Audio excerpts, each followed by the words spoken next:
This will be explosive fireworks. The NFL's biggest season ever kicks off on Thursday night. Welcome to Good Morning Football. We're presented by Old Trapper, live in New York City. Some jerky. That's what that is? Yes. I did not know that. Family owned, Oregon-based company. Oh. Best there is. Supple. Love it. Supple. High protein, low calorie. Beautiful snack. City neighborhood. Melts in your mouth. I love Old Trapper. Supple jerky. I mess with Old Trapper. I love it. Kyle Brandt, Peter Strager, and Rob with us all week long. Michael Robinson, very exciting. My name is Kay Adams. Let's get to it. Let's get it. Lead block Ian Rappaport. Old Rapper. Here we go. Old Rap Sheet joining us. Graphic? He does get his own graphic. He is our insider here right now, right here. Thank you so much for joining us. Let's check in on some of the guys in the NFC East ahead of Week 1 action. What is the latest with Saquon Barkley? I know he wants to know. And how about Evan Ingram here in New York and Zach Martin down in Dallas? Penn State with that Michigan town. Well, we'll start with Saquon Barkley, and of course, this is the rehab. This is the rehabilitation that we have all been following ever since he had that major knee injury early on in last season. Is Saquon Barkley going to play Week 1? Something I know he has wanted to do, and the Giants have been very cautious, making sure they're not going to put him on the field until he is ready. My understanding right now is that Saquon Barkley is gearing up to play Week 1 against the Denver Broncos and is as close as he has ever been to being fully cleared. Source emphasized, he is very close. They want to make sure that they treat him properly this week. They're going to check him really through Thursday just to see how his body responds to the workload, but barring any setbacks, it certainly seems like we're going to see Saquon Barkley on the field Week 1 in some form or fashion. Another injury update we have been checking on really the last several weeks. Evan Ingram, the standout tight end for the New York Giants, went down with a calf injury early on in the preseason. He actually had a really good week and weekend. However, I am told that the chance of him playing is slim, described to me as a long shot, not completely ruled out. They want to give him the entire week, see if his calf improves a little more rapidly than it has been. So probably a long shot, but certainly not something where they say it's definitely off the table. And we mentioned earlier, Zach Martin, the all-pro guard for the Dallas Cowboys, tested positive for COVID-19, officially placed yesterday on the COVID-19 reserve list. That means he is unlikely to play Thursday against the Tampa Bay Buccaneers. The reason why Zach Martin is fully vaccinated, he needs to be symptom-free for 48 hours, then 2 negative tests 24 hours apart. It is theoretically possible, but considering he has symptoms right now, expect him to not play on Thursday in the opener. Game kicks off the 2021 season. It's the Bucs. It's the Cowboys in Tampa Bay. Thank you so much for the updates. A huge blow for the Cowboys side, not having Zach Martin available. Thank you so much, Ian. We'll talk to you in a bit. Cowboys Bucs just to start Week 1 has incredible matchups, phenomenal ones, including a quarterback battle between Tua and Mac. That's right, college teammates, now division rivals. I'm here for this. Dolphins and Patriots both looking to make some noise in the East with these two guys at the helm. It all kicks off on Sunday. Let's talk pressure cooker here. Who's got more, and I hate talking playoffs before Week 1 is even played. This is like the bane of my existence is this segment, but we're doing it anyway. Who's under more pressure to make the playoffs, or just not even make some noise, to have a successful season here in 2021? Miami or New England? Bill Belichick can't miss the playoffs 2 years in a row. Yeah, I'm going to go with the New England Patriots. I really think that, yes, Bill Belichick can't miss the playoffs 2 years in a row.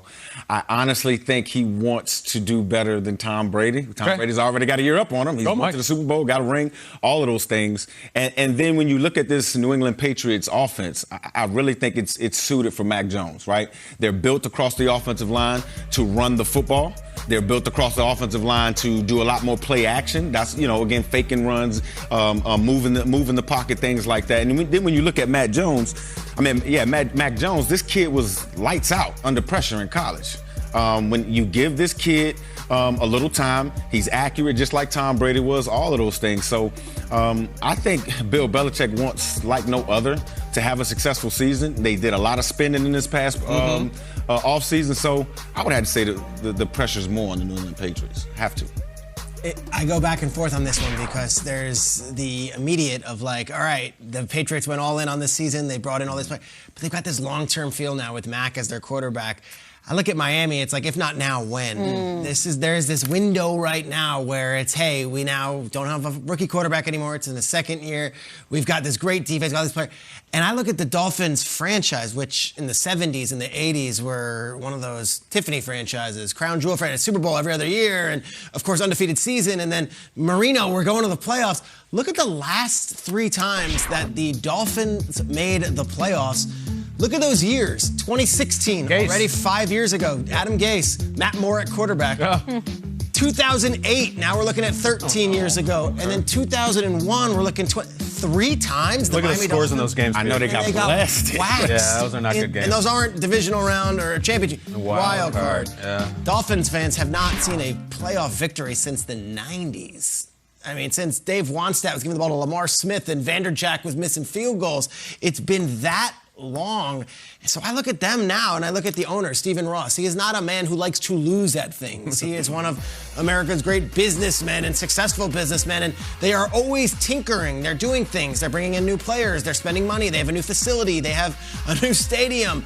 They have new executives. We're going to bring Marino in. We're going to do...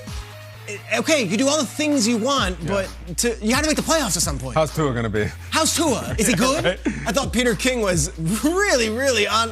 Peter King was on one this morning. In He his was. column. Peter King was gone. And I read his column every Monday morning, and Peter King was basically like, I can't put the Dolphins in the playoffs. I don't know if Tua's good. Yeah. That's basically what he said. Like, He's like, he might be, but I haven't seen it. I haven't seen it. There's no proof of concept. Like, you go to Shark Tank, you're like, here's what we've got. Yeah. We've got sales. Tua hasn't done it yet. So I look at the Dolphins, if not now, when. They have all the pieces. It's all there on paper. They've got an owner who likes to spend, a coach everyone respects, 2 new offensive coordinators calling plays. Can you make the playoffs? Yeah. That's the question, and I don't know if they can. Peter will have to say, I'm out. Peter, do you think if they go 7-10 this year, the Dolphins, do you think there'll be books written about them? Do you think there'll be documentaries? Do you think John Feinstein's going to write a book about Great the 2021 I don't think we're ever going to remember this team. You don't? Go on. Because, listen, you get a year. Bill Belichick, you're the Patriot. You get a year. Tom Brady left. It's a year of adjustment. It's tough in this league. Also, you had players opt out. Tough year. Hold nothing against them for the 2020 Patriots. You get 1 year. You don't get 2 years. You're the greatest coach in the history of organized sports, right? It's you and Red Auerbach and John Wooden. Let's go. They let you buy any player you want. They let you draft any quarterback you want. They let you start any quarterback you want or cut any quarterback. You got to win. And the takes are already out there. And I don't want to talk about me or some knuckleheads. Louis Riddick from ESPN tweets that Bill's cold-blooded for cutting Cam. Have you seen the Asante Samuel rant? Asante Samuel, former Patriot, he was a great corner. He tweets, cold-blooded is an understatement, but without Brady, he is just another coach, in my opinion. IMO. Played for him. Played for him, went to a Super Bowl with him. Like, the comments below that tweet are wild. It's a knife fight. Listen, as we look at the Belichick family, I, of course, don't think Belichick is just another coach. Tom Brady wasn't holding those Rams teams in the Super Bowl to this point and that point.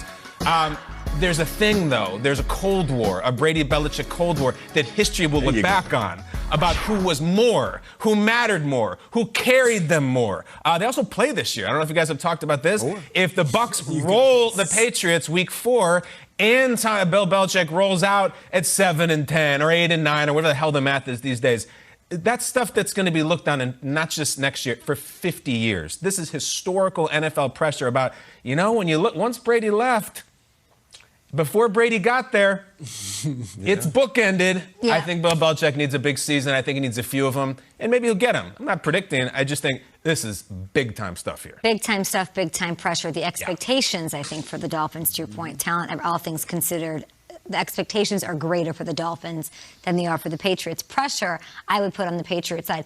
Kyle, let me double back on you. Obviously, a lot of thought on this. Is it fair? Is it this conversation that if Bill misses the playoffs for a second straight year, all the talk will be whether or not Brady made Bill Belichick? Well, do you think it's fair if he has another? Let's say if he has another bad year.